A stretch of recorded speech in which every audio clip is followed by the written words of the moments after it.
هل يرحل عبد الله عطيف للأهلي؟ الهلال يعلن نجاح جراحة الصليبي للمالكي. ميسي يفاجئ الهلال بعد عرض المليار. مصير ميشيل وكأس العالم للأندية. كشفت تقارير صحفية عن رغبة محور فريق الكرة بنادي الهلال والمنتخب الوطني عبد الله عطيف في الانتقال إلى صفوف الأهلي خلال فترة الانتقالات الشتوية الجارية. وذكرت صحيفة المدينة أن تيسير الجاسم نائب رئيس النادي الأهلي يقود مفاوضات إدارة النادي مع اللاعب عبد الله عطيف من أجل إنهاء الصفقة خلال فترة الانتقالات الشتوية. هذا وأبدى عطيف الذي دخل الفترة الحرة في عقده مع الهلال رغبة في الانتقال إلى الأهلي في ظل رغبته في اللعب أساسيا وغيابه عن المشاركة أساسيا في مباريات الهلال خلال الفترة الماضية بعد تعرضه لإصابات غيبته عن الملاعب. وكان عبد الله عطيف قد استهل مشواره في صفوف الشباب خلال موسم 2011-2012 ثم لعب في صفوف لوليتيانو البرتغالي في موسم 2012-2013 قبل انتقاله إلى صفوف الهلال. وخضع عبد الله عطيف 158 مباراة مع الهلال منها 106 مباراة في مسابقة الدوري السعودي للمحترفين. صنع خلالها 6 تمريرات حاسمة وتوج بالعديد من الألقاب مع الهلال أبرزها الدوري السعودي 5 مرات، كأس خادم الحرمين الشريفين 3 مرات، كأس ولي العهد، كأس السوبر السعودي 3 مرات، ودوري أبطال آسيا مرتين. أعلن نادي الهلال عن خوض لاعب الوسط عبد الإله المالكي لعملية جراحية في الرباط الصليبي. ونشر الهلال رسالة دعم إلى المالكي عبر مواقع التواصل الاجتماعي جاءت على النحو التالي: أجرى لاعب الهلال عبد الإله المالكي عملية جراحية في الرباط الصليبي تكللت بالنجاح.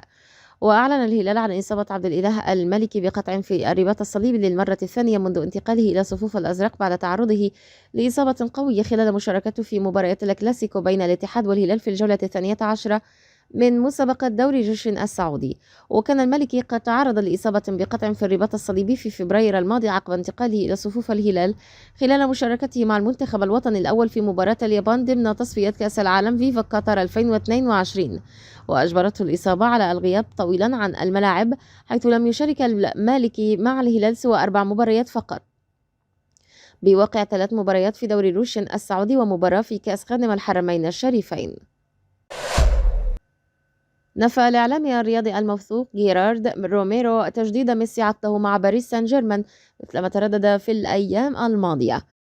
وشرح روميريو عبر حسابه بمنصة تويتر تفاصيل أزمة الأسطورة الأرجنتينية مع فريق العاصمة الفرنسية على النحو التالي: مفاوضات ميسي مع باريس بدأت قبل مشاركة اللاعب مع منتخب الأرجنتين في بطولة كأس العالم قطر 2022.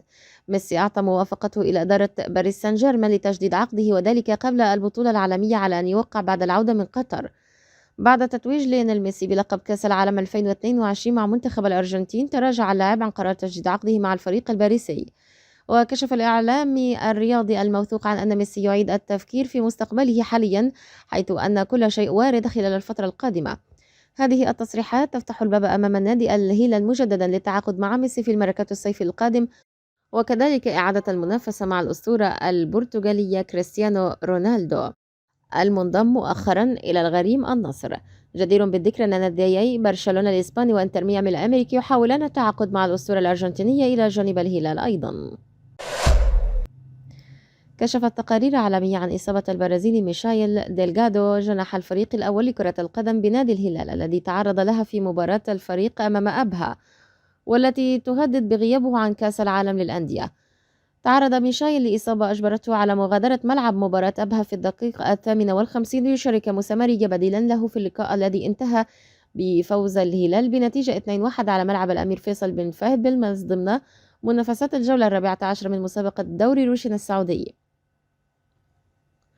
هذا وذكرت صحيفة جلوبو البرازيلية أن ميشايل شعر بألم في ركبة الساق اليسرى ليغادر ملعب المباراة ويتوجه إلى مقاعد البدلاء باكيا. ويواجه ميشايل خطر الغياب عن رحلة الهلال إلى المغرب للمشاركة في كأس العالم للأندية 2022 التي تقام خلال الفترة بين 1 و11 فبراير المقبل، حيث يستهل الهلال مشواره بمواجهة الوداد الرياضي المغربي في الدور الثاني ليتأهل الفائز لملاقاة فلامينغو البرازيلي في نصف النهائي. تأتي تلك التقارير على نقيض من التصريحات التي أطلقها المدير الفني للهلال الأرجنتيني رامون دياز حول إصابة ميشايل في المؤتمر الصحفي عقب اللقاء، حيث قال ميشايل: تعرض لإصابة في الكتف وأعتقد أنها إصابة خفيفة وسيكون متواجدا معنا قريبا. أشارت تقارير صحفية إلى حسم مجلس إدارة نادي الهلال بالاتفاق مع الجهاز الفني للفريق الأول مصير النجم البرازيلي ماتيوس بيريرا. وبيريرا البالغ من العمر 26 سنة انضم إلى الهلال في صيف 2021 قادما من صفوف الفريق الأول لكرة القدم بنادي وست بروميتش البيون الإنجليزي في أغلى صفقة شراء بتاريخ المملكة العربية السعودية 90 مليون ريال. منذ بداية الموسم الرياضي الحالي 2022-2023 خرج النجم البرازيلي من حسابات الجهاز الفني للزعيم الهلالي بقيادة الأرجنتيني رامون دياز مع دراسة الإدارة العروض المقدمة إليه.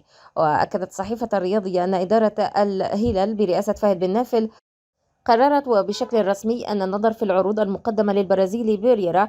ومن جانبها أكد الإعلامي عبد الله الحنيان المقرب من البيت الهلالي أن القرار رسمي والإدارة سوف تحسم أمر مغادرته خلال ساعات. وجاء قرار رحيل بيريرا فني من الأرجنتيني رامون دياز لعدم الحاجة لخدمته فيما تبقى من الموسم الجاري لفريق الهلال. حقق الفريق الأول لكرة القدم بنادي الهلال فوزا على نظيره أبها بنتيجة 2-1 في المباراة التي جمعت بين الفريقين على ملعب الأمير فيصل بن فهد بالملز. وأقيمت مباراة الهلال وأبها ضمن منافسة الجولة 14 من مسابقة دوري روشين السعودي موسم 2022-2023. ووقع المدافع الكوري جانغ هيون سو على هدف الهلال الأول في الدقيقة 21 بعد استغلال ركلة ركنية من لوسيانو فييتو إلى كرة رأسية من سعود عبد الحميد تصدى لها الحارس إيباسي قبل أن ترتد إلى جانغ الذي أودعها في الشباك. ورد عبد الفتاح آدم بهدف التعادل لصالح أبها في الدقيقة 29 بعد تمريرة من سعد بقير لينطلق آدم ويمر بين ثنائي الدفاع علي ربليه وجانغ هيونسو ثم يسدد الكرة على يسار الحارس محمد العويس. وأضاف سالم الدوسري الهدف الثاني للهلال من ركلة جزاء في الدقيقة 54 من عمر المباراة.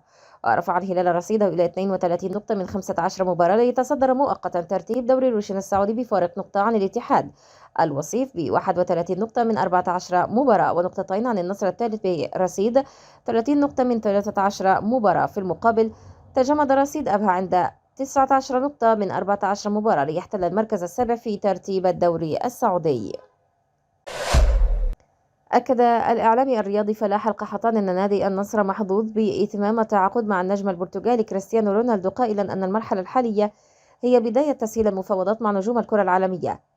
وفجر النصر كبرى مفاجآت الميراكاتو الشتوي بإعلان تعاقده رسميا مع النجم البرتغالي كريستيانو رونالدو صاحب الكرات الذهبية الخمس والألقاب الخمسة وذلك في دوري أبطال أوروبا لمدة موسمين ونصف في صفقة انتقال حر بعد فسخ عقده مع مانشستر يونايتد الإنجليزي. وقال القحطاني خلال تصريحات لفضائية 24